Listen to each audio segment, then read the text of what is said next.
Good morning. आज आपल्या सिरीजचा 43वा दिवस आहे. आता काही जण म्हणतात, की मॅडम 1-2 तासाचे लेक्चर बनवा. मी 3-4 तासाचे बनवू शकते, पण तुम्ही लेक्चर बघत नाही ना. जर मी 40 मिनिटाचा व्हिडिओ असेल, तर तुमचा एव्हरेज व्ह्यू किती असतो? 20-25 मिनिटं. मग बाकीचे जे 20 मिनिटं आहेत, ती माझी मेहनत तेवढी वाया जाते. तुम्हाला असं वाटत असेल, की मी 30 मिनिटाचे लेक्चर बनवते, म्हणजे मी 30 मिनिटातच बनवत असेल. तसं नाही. त्याच्यामागे मला 4-5 तास मेहनत करावी लागते. क्वेशन्स व्यवस्थित काढावे लागतात. पुन्हा त्याचे म्हणजे हिस्ट्री बघायला लागते, की बाबा ह्याच्यावर किती क्वेशन आले होते, कशा प्रकारचे आले होते. काय-काय वेळेस मी स्वतः ते लेक्चर म्हणजे क्वेशन्स फॉर्म करते. त्याला खूप वेळ लागतो. प्लस त्याचं एनालिसिस करणं, तुमच्यापर्यंत बेस्ट देणं, ह्याला वेळ लागतो. त्यामुळे तुम्ही ते व्यवस्थित लेक्चर बघा. म्हणजे शेवटपर्यंत बघितले, तर ती माझी पोचपावती ठरेल. चला तर मग सुरू करूया आपल्या आजच्या व्हिडिओला. महाक्राईम ओएस एआय मुख्यतः कोणत्या प्रकारच्या गुन्ह्यांवर काम करतो? तर तो सायबर क्राईम या गुन्ह्यांवर काम करतो. महाक्राईम ओएस एआय हे महाराष्ट्र सरकार आणि मायक्रोसॉफ्ट यांच्या सहकार्याने विकसित केले गेले आहे.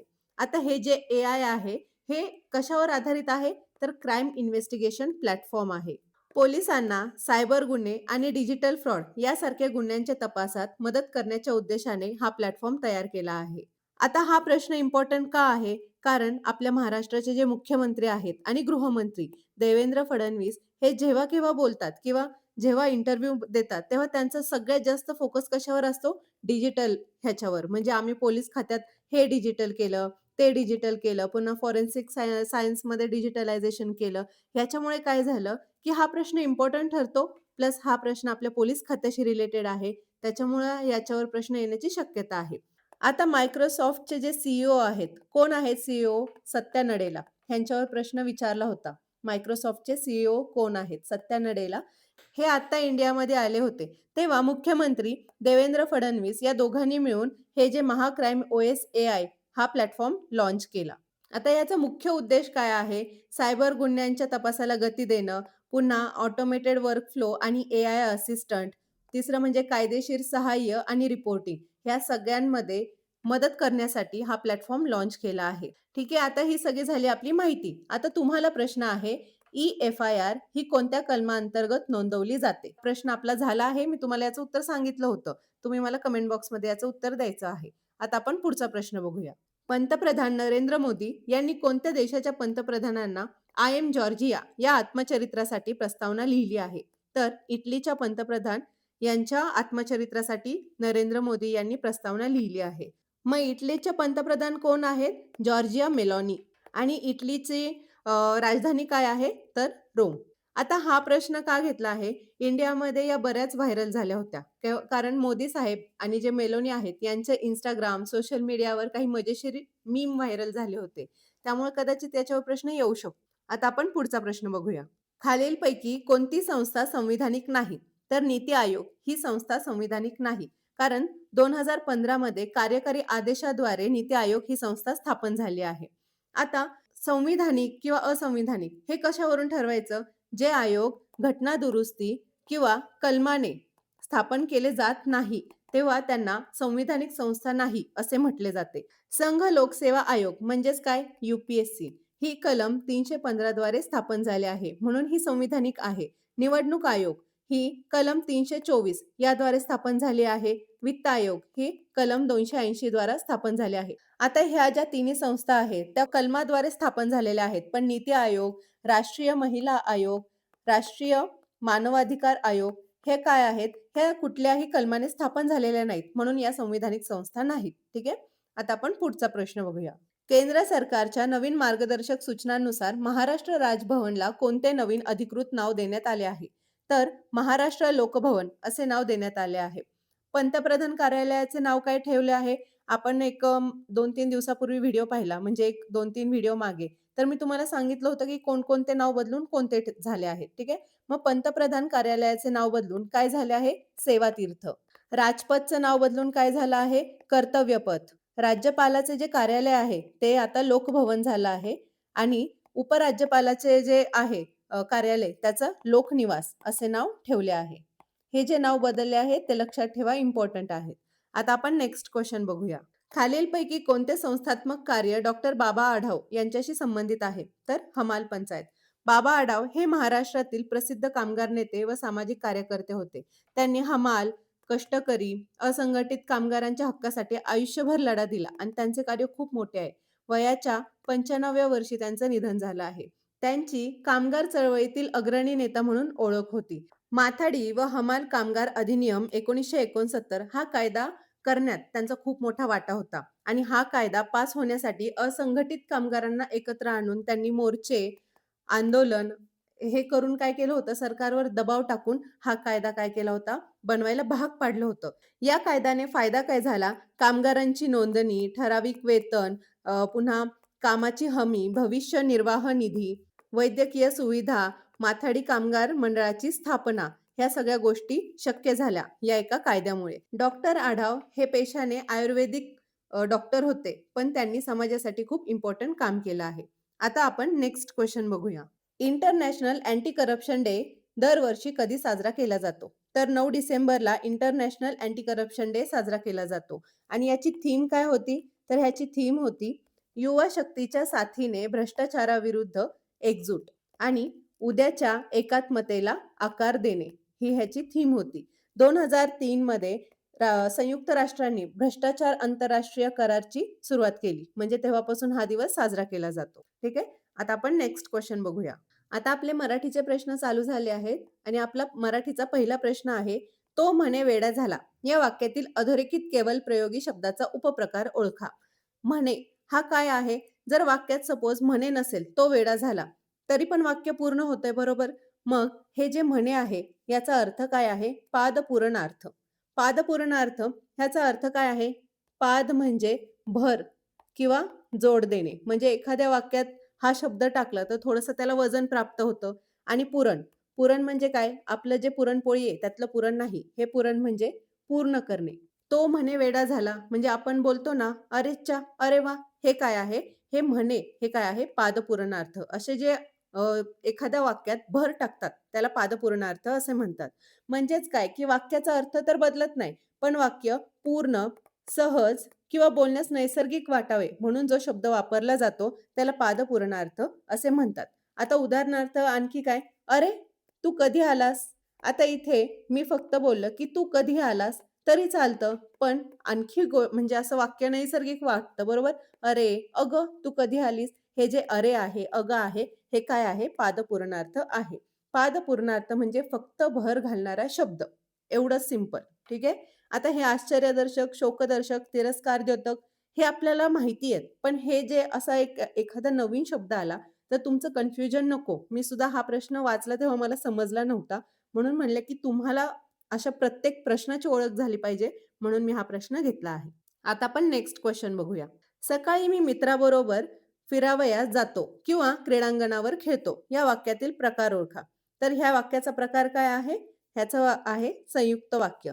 जेव्हा 2 प्रधान कर्तृक वाक्य एखाद्या उभयान्वयी अव्ययाने जोडले जातात, तेव्हा तो वाक्याचा प्रकार होतो संयुक्त वाक्य. ठीक आहे? लक्षात राहू द्या. आता आपण बघूया नेक्स्ट. आता हे जे बाकीचे क्वेश्चन आहेत त्याच्यामध्ये पुढे येणारच आहे, पण तरी सांगते. केवल वाक्य म्हणजे काय? एखादं सोपं वाक्य. आणि मिश्र वाक्य म्हणजे काय? की जेव्हा जे पहिलं वाक्य असतं ते प्रधान असतं आणि जे दुसरं वाक्य असतं ते गौण असतं. ते म्हणजे मिश्र वाक्य आणि ते एका उभयान्वयी अव्ययाने जोडलेले असतात.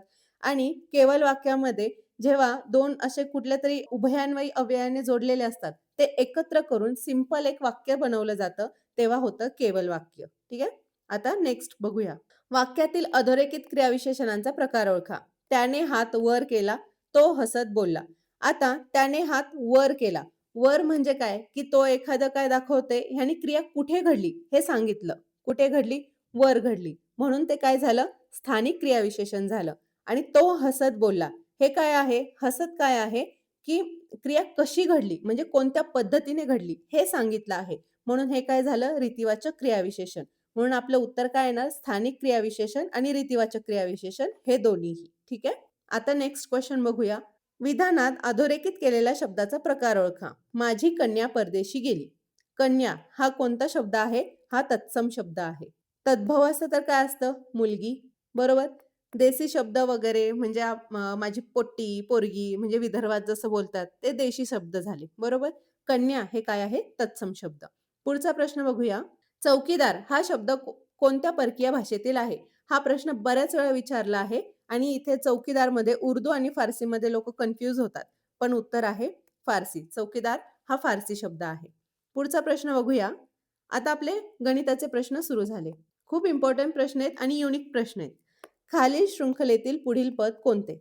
आता आपल्याला काय एक सिक्वेन्स शोधायचा आहे. 2, 2, 3, पुन्हा 2, 3, 4, 2, 3, 4, 5, 2, 3, 4, 5, 6 म्हणजे काय एक संख्या पुढे जातीये. 2, 3, 4, 5, 6, 7. 2, 3, 4, 5, 6, 7 आणि पुढे काय येणार? 8. म्हणून माझं उत्तर आलं 8. समजलं? थोडे पेशन्स ठेवून व्यवस्थित वाचा म्हणजे तुम्हाला लक्षात येईल. आता आपण पुढचा प्रश्न बघूया. दिलेल्या अंकमालेतील सूत्र ओळखा व त्या आधारे खाली दिलेल्या 4 पर्यायातून मालिकेतील प्रश्नार्थक चिन्हाच्या जागेवरील अंक शोधून काढा. आता मी काय करते हे सगळं लिहून घेते. 3, 5, 35 इथं आपल्याला शोधायचं आहे. पुन्हा आहे 99 आणि पुन्हा आहे 143. 3 आणि 2 5, 5 आणि 30 35. ह्याच्यामध्ये माहिती नाही. ह्याच्यामध्ये 143 मधून 99 गेले. 9 4 13, 9 1 10, 10 4 14. म्हणजे 2 30 44 ह्याचं असं काही फारसं असं लॉजिक लागत नाहीये. मग मी आता काय करते? मला हे एक कोणत्यातरी वर्गाच्या जवळचे दिसतायत. जर मी 3ला 2चा वर्ग वजा 1 असं लिहिलं तर चालेल का? 2चा वर्ग काय आहे? 4 वजा 1 किती येईल? 3 येईल. 5ला मी कसं लिहिते? 3चा वर्ग 3चा वर्ग 9 पण इथं काय आले? 5 आले बरोबर?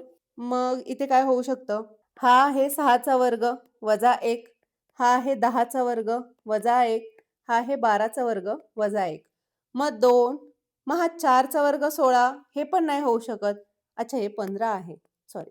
हे 15 आहे. बरोबर? मग इथे बरोबर झालं 4चा वर्ग वजा 1 4चा वर्ग वजा 1 4चा वर्ग किती आहे? 16 वजा 1 15 6चा वर्ग 36 वजा 1 किती? 35.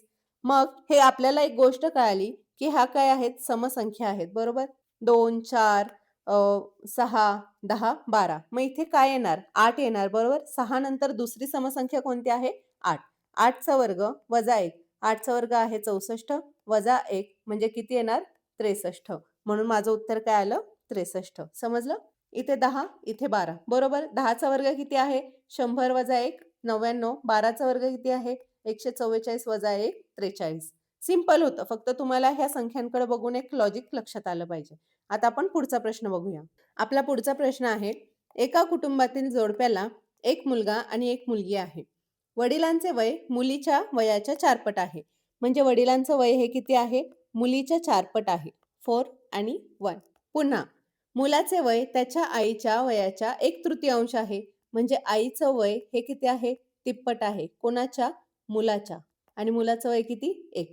पत्नी तिच्या पतीपेक्षा 4 वर्षांनी लहान आहे. म्हणजेच काय? आपल्याला इथे एक समीकरण मिळतंय. पत्नी जी आहे ती पतीपेक्षा 4 वर्षांनी लहान आहे. म्हणजे त्यांच्या वयातला डिफरन्स किती आहे? 4 आहे. आणि भाऊ त्याच्या बहिणीपेक्षा 4 वर्षांनी मोठा आहे. म्हणजे भाऊ आणि जी बहीण आहे ह्यांच्या सुद्धा वयात किती फरक आहे? 4 वर्षांचा फरक आहे. मग आपल्याला हे सूत्र भेटलं बरोबर? आता आपण काय करणार? मी अशा वेळेस ऑप्शन वाईज जाणार. का ऑप्शन वाईज जाणार? कारण ऑप्शन वाईज गेलं तर लवकर प्रश्न आपल्याला सॉल्व्ह होईल. मग आता मला अशी संख्या शोधायची आहे ज्याला 3 ने भाग जातो. 3 ने भाग का जातो? कारण आईचं वय 3 आहे. आपली जर आपण ट्रेडिशनल मेथडने गेलो तर एक्सची जी पण किंमत येईल, सपोज एक्सची किंमत 4 आली, तर मी 4 त्रिक काय होईल? 12 होईल. म्हणजे 12ला 3 ने भाग जातो. म्हणजे मला अशी संख्या पाहिजे ज्याला 3 ने भाग जातो आणि तीच आपलं संख्या असेल. आता 40ला 3 ने भाग जातो का? नाही. म्हणजे हा ऑप्शन गेला. 48ला 3 ने जातो, 54ला 3 ने जातो आणि 60ला 3 ने जातो. म्हणजे आपल्याला ह्या तिघांमध्ये आपल्याला क्रॉस चेक करायचं आहे. मग मी काय करते? ह्यांचं ऑप्शन वाईज बघते. पहिलं घेऊया 48. जर आईचं वय 48 असेल, तर बाबांचं वय किती असणार? बाबांचं वय किती असायला पाहिजे? 4 वर्षे जास्त म्हणजे 52. मग बाबांचं वय जर 52 असेल, तर मुलीचं वय किती असेल? मी 52ला 4 ने भागते. कारण मुलीचं वय काय आहे? एकपट आहे आणि बाबांचं वय हे मुलीच्या चौपट आहे. बरोबर? 4 एक्का 4, 4 त्रिक 12. म्हणजे काय? 13 आलं. मग मुलीचं वय 13 असेल, तर मुलगाचं वय किती असलं पाहिजे? मुलगाचं वय हे 4 वर्ष जास्त म्हणजे किती? 17 वर्ष. पण 17 चोक 48 होतं का? नाही. कारण सॉरी 17 त्रिक 48 होतं का? नाही. कारण आई काय आहे? मुलापेक्षा तिप्पट आहे. म्हणून आपलं हे ऑप्शन येणार नाही. आता आपण सेकंड ऑप्शन बघूया. सेकंड ऑप्शन आहे 54 वर्ष.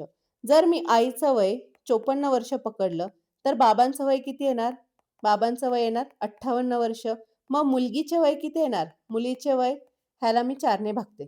4 एक्क 4 आणि ह्याला तर भागच जात नाही, बरोबर? म्हणजे हा ऑप्शन गेला. मग राहतो आपला ऑप्शन काय? 60 वर्ष. तरी पण मी एक क्रॉस चेक करते, ठीक आहे? जर मी वय आईचं 60 पकडलं, तर आईचं वय 60 बरोबर. मग बाबांचं वय किती? 64. जर बाबांचं वय 64 आहे, तर मुलगीचं वय किती? मी ह्याला भागिले 4 करते. 4 एक्क 4 आणि 4 सक 24. मग मुलीचं वय 16 आलं, तर मुलगाचं वय किती येणार? अधिक 4 कारण मुलगा भाऊ बहिणीपेक्षा कितीने मोठा आहे? 4 वर्षांनी मोठा आहे म्हणून 20 आणि 20 त्रिक 60 कारण आईचं वय कसं आहे? मुलाच्या तिप्पट आहे. मुलाचं वय आपलं जर 20 भेटलं आणि 20 त्रिक काय होतंय बरोबर? आईचं वय 60 होतंय. म्हणजे आपलं उत्तर बरोबर आहे. आपलं उत्तर आहे 60 वर्ष. ठीक आहे? आता हे मी तुम्हाला समजावतीये म्हणून तुम्हाला हे लेंदी वाटत असेल, पण ही सगळ्यात सोपी मेथड आहे. मी जर स्वतः हे सॉल्व्ह करत असते ना, तर ह्याचं उत्तर मी 30 सेकंदच्या आत काढलं असतं. कारण खूप सोपं आहे हे. फक्त आपल्याला हे जे आपण इथे बनवलं आहे ना समीकरण, ह्याच्यामध्ये फक्त ह्या व्हॅल्यूज पुट करायच्या आहेत. ठीक आहे? आता आपण नेक्स्ट क्वेश्चन बघूया. चहासाठी बनवलेल्या दूध व पाण्याच्या मिश्रणाचे गुणोत्तर 5:1 आहे. त्यात 5 लिटर पाणी घातले, तर हे गुणोत्तर 5:2 असे होते. या मिश्रणातील दुधाची राशी निवडा. आता आपल्याला काय दिलं आहे? दूध आणि पाण्याचं मिश्रण दिलं आहे. दूध आणि पाणी. दुधाचं गुणोत्तर किती आहे? 5. पाण्याचं गुणोत्तर किती आहे? 1. ह्यात 5 लिटर आणखी पाणी घातलं. म्हणजे 5x आणि 1x हे गुणोत्तर आहे. ह्याच्यामध्ये आणखी 5 लिटर पाणी ॲड केलं, तर हे गुणोत्तर किती झालं? 5:2. आपल्याला काय विचारलं आहे? दुधाची राशी किती? मग आता काय करायचं? Simple cross multiplication. 5x गुणिले 2 बरोबर किती येणार? 10x बरोबर 5 गुणिले 1x प्लस 5. 10x बरोबर 5 एक्क 5 आणि 5 5 25. हे 5 इकडे जाणार. किती राहिले? 10x मधून 5x गेले राहिले. 5x बरोबर 25. x ची किंमत आली 5 कारण 5 5 25 इथे भाग घालवला. x ची किंमत 5 आली म्हणजे काय? की 5 5 25 म्हणजे दुधाची राशी किती आहे? दूध किती आहे त्या मिश्रणामध्ये? 25 लिटर. ठीक आहे? आता आपण नेक्स्ट क्वेश्चन बघूया. जया व किम या 2 पॅराशूटर्सनी विमानातून 1 एकक उंचीवर असताना उड्या मारल्या. उड्या घेताच त्या दोघांच्या छत्र्या उघडल्या आणि जयाचा जमिनीवर येण्याचा वेग ताशी 10 एकक आहे. किम जयाच्या तुलनेत 3 पट मंद गतीने जमिनीवर येत आहे. जया जमिनीवर उतरल्यानंतर जितक्या वेळानंतर किम खाली येईल तो दर्शवणारा पर्याय निवडा. आता हा प्रश्न कसा सॉल्व्ह करायचा? जयाचा वेग किती आहे? जयाचा वेग आहे 10 एकक प्रति तास. बरोबर? किमचा वेग किती आहे? किम हा जयापेक्षा 3 पट मंद आहे.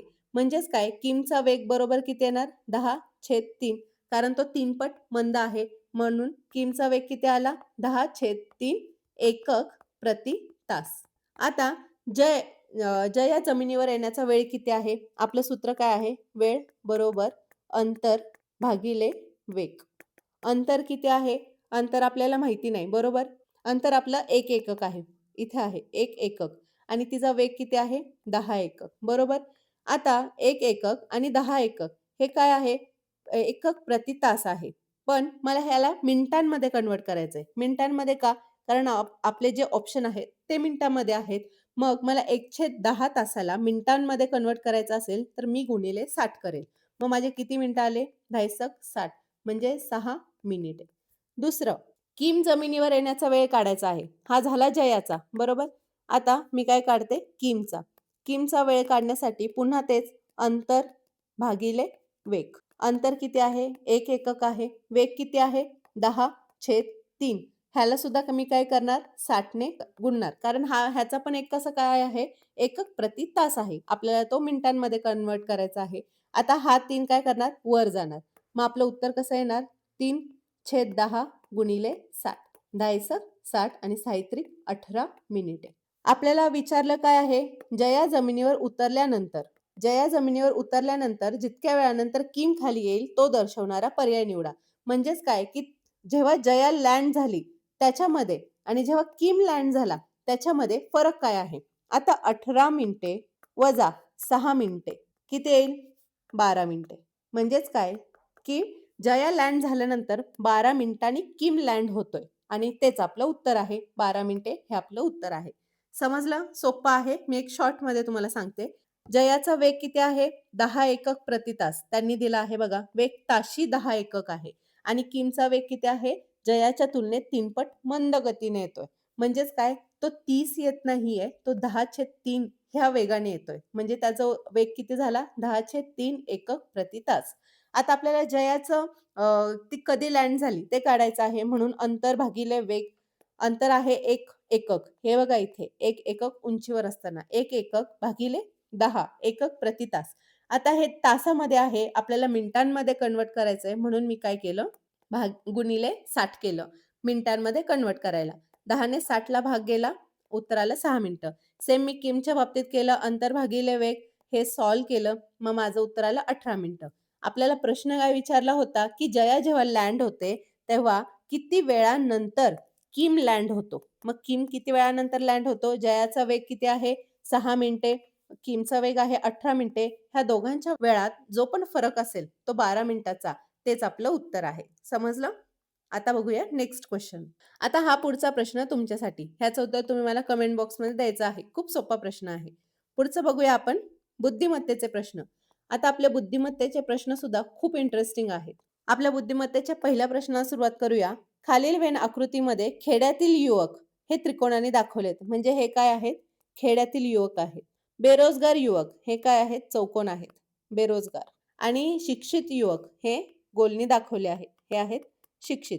तर 6 ही संख्या काय दर्शवते? आता 6 ही संख्या काय आहे? गोलामध्ये आहे आणि चौकोनामध्ये आहे. बरोबर? मग त्याच्यामध्ये त्रिकोण नाहीये. मग काय झालं? हे आहे शिक्षित आणि हे आहे बेरोजगार. म्हणजे आजची कंडिशन आपल्याला प्रश्न विचारलेला आहे. बेरोजगार. सुशिक्षित बेरोजगाराचं प्रमाण वाढलेलं आहे आणि हा जो प्रश्न आहे तो सॉर्ट ऑफ त्याच्यावरच आहे. म्हणून आपलं उत्तर काय येणार? शिक्षित बेरोजगार युवक. ठीक आहे? आता पुढचा प्रश्न बघूया. जॉन्सन त्याच्या कार्यालयाकडे कारने निघाला. तो उत्तरेकडे 15 किलोमीटर गेला. सपोज जॉन्सन इथे आहे. तो 15 किलोमीटर कसा गेला? उत्तरेला गेला. बरोबर? त्यानंतर 10 किलोमीटर पश्चिमेकडे गेला. म्हणजे इकडे 10 किलोमीटर गेला. नंतर तो दक्षिणेकडे वळून 5 किलोमीटर गेला. म्हणजे इकडे 5 किलोमीटर गेला. पूर्वेकडे वळून त्याने 8 किलोमीटर अंतर पार केले. म्हणजे पूर्वेकडे वळाला तो इकडे आणि 8 किलोमीटर अंतर पार केले. शेवटी त्याने उजवीकडे वळून 10 किलोमीटरचा प्रवास केला. म्हणजे इथे 5 किलोमीटर आणि खाली राहिलेले 10 किलोमीटर. म्हणजे इथून तो इथे आला 10 किलोमीटरवर. प्रारंभिक बिंदूपासून आता तो किती दूर व कोणत्या दिशेला असेल?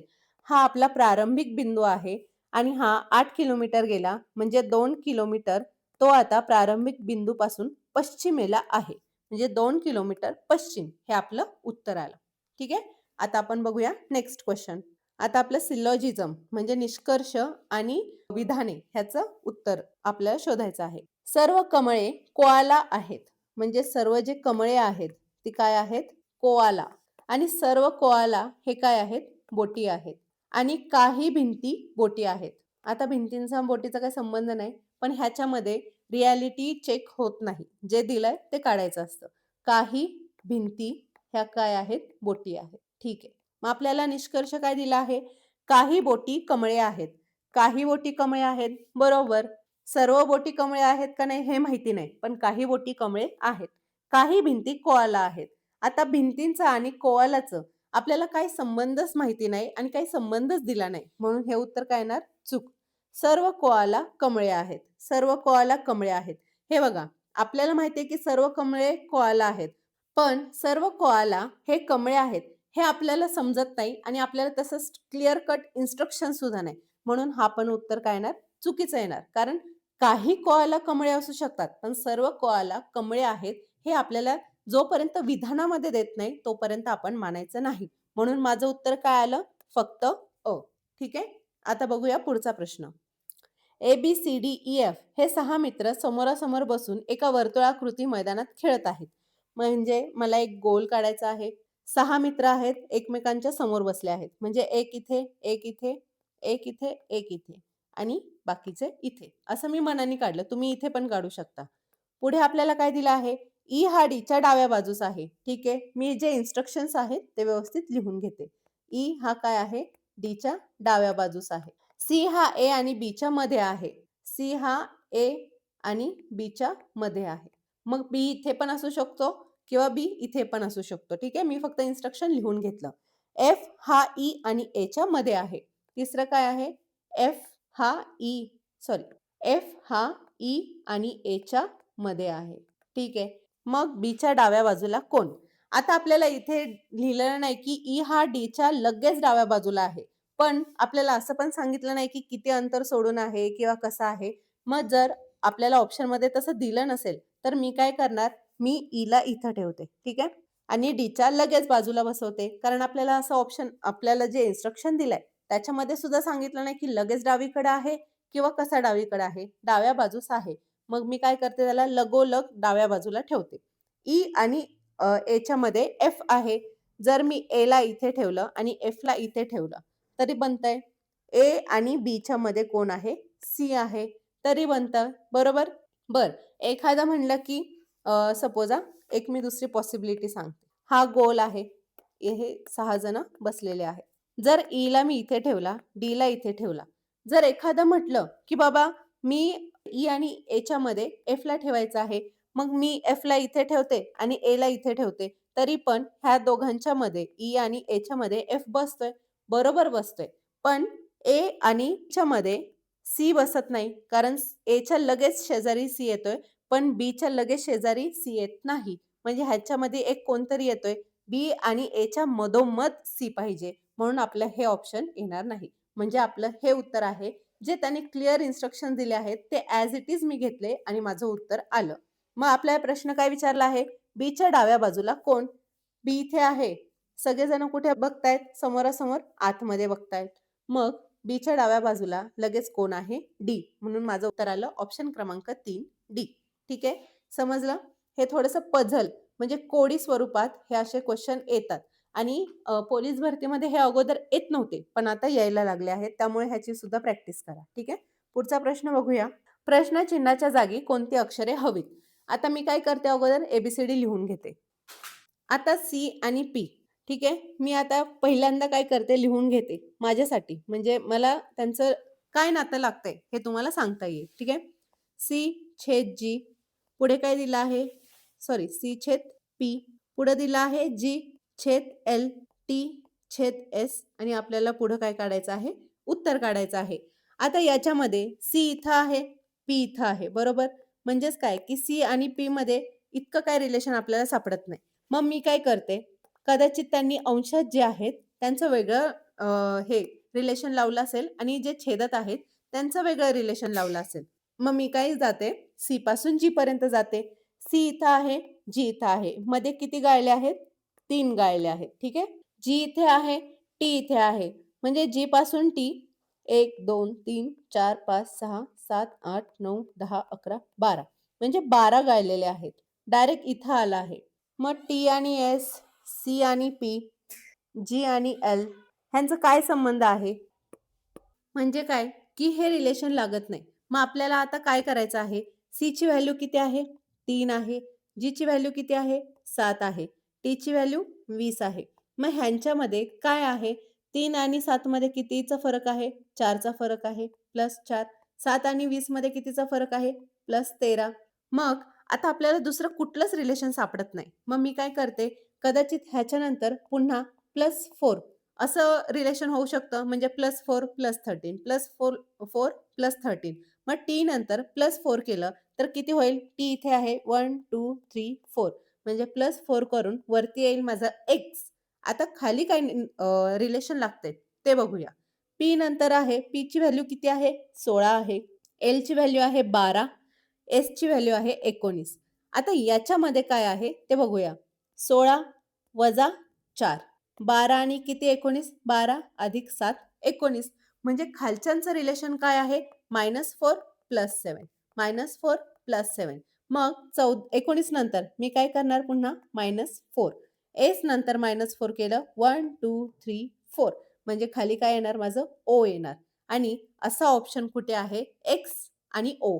तसा ऑप्शन आहे ऑप्शन क्रमांक 1. जेव्हा तुम्ही थोडंसं लॉजिकल लावायला जाता आणि तुमचं जर लॉजिक लागत नसेल, तर तेव्हा तुम्ही फक्त जे अंशात आहेत ना, त्यांचं लॉजिक लावायचं. जे छेदात आहेत त्यांचं वेगळं लॉजिक लावायचं. ठीक आहे. वरती काय पॅटर्न होता आपला +4, +13, +4, +13 आणि खाली काय पॅटर्न होता -4, +7, -4, +7. ठीक आहे. आता आपण बघूया नेक्स्ट क्वेश्चन. पुढचा प्रश्न तुमच्यासाठी ह्याचं उत्तर तुम्ही मला कमेंट बॉक्समध्ये द्यायचं आहे. आता भेटूया आपण पुढच्या व्हिडिओमध्ये.